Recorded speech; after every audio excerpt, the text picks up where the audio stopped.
அஸ்ஸலாமு அலைக்கும் என் கண்மணிகளா.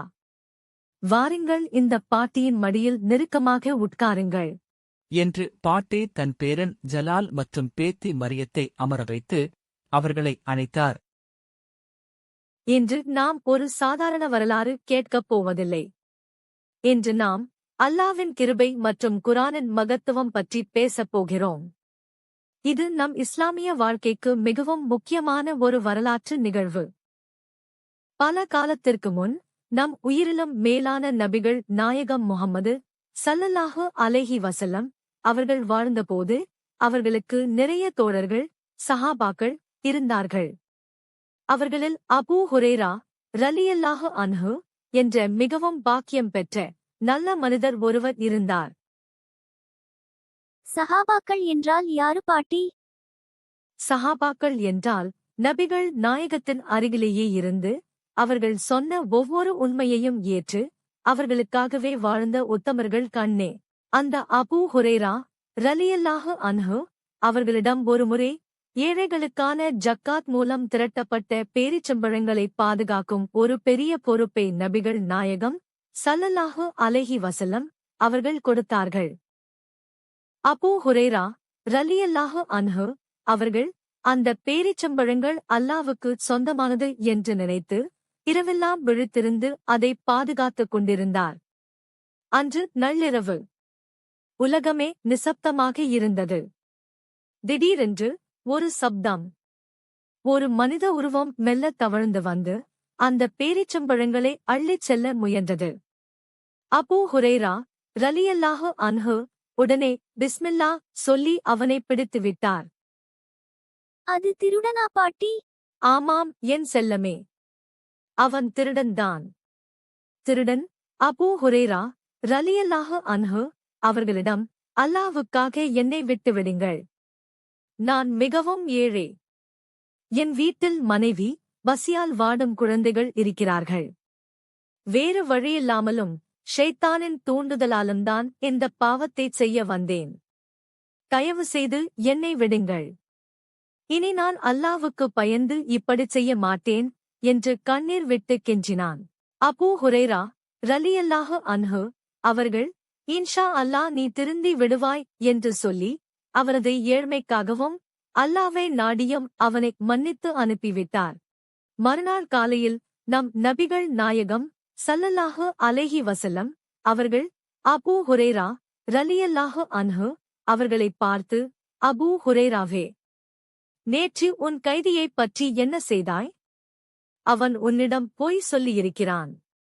அவன் மீண்டும் வருவான் என்று சொன்னார்கள். சுப்ஹானல்லாஹ். நபிகள் நாயகத்துக்கு அல்லாஹ் வஹி இறைச்செய்தி மூலம் இதையெல்லாம் அறிவித்து விட்டான். அபூ ஹுரைரா ரலியல்லாஹு அன்ஹு மிகவும் கவனமாக அடுத்த நாள் இரவும் காத்திருந்தார். நபிகள் நாயகம் ஸல்லல்லாஹு அலைஹி வஸல்லம் அவர்கள் சொன்னது போலவே அதே திருடன் மீண்டும் வந்தான்.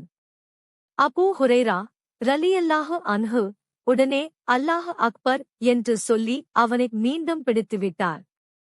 மீண்டும் அவன் அதே காரணங்களைக் கூறி, அல்லாவின் பெயரால் என்னை விடுவியுங்கள் என்று கெஞ்சினான்.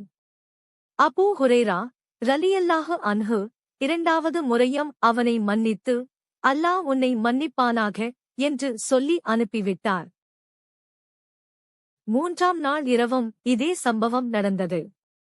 இம்முறை அபூ ஹுரைரா ரலியல்லாஹு அன்ஹு உறுதியாக, இம்முறை நான் உன்னை நபிகள் நாயகம் ஸல்லல்லாஹு அலைஹி வஸல்லம் அவர்களின் முன்னால் நிறுத்துவேன்.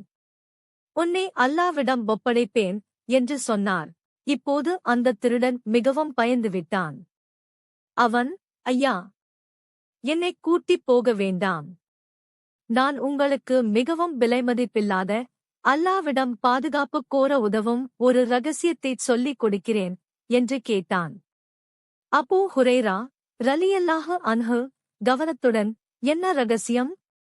அல்லாவின் பெயர் கொண்ட ஒரு நன்மையாக இருந்தால் சொல் என்றார். அதற்குத் திருடன், நீங்கள் படுக்கைக்குச் சென்று உறங்கத் தயாராகும்போது குரானின் 2வது அத்தியாயமான சூரா அல் பகரா 255வது வசனமாகிய ஆயத்துல் குர்சியை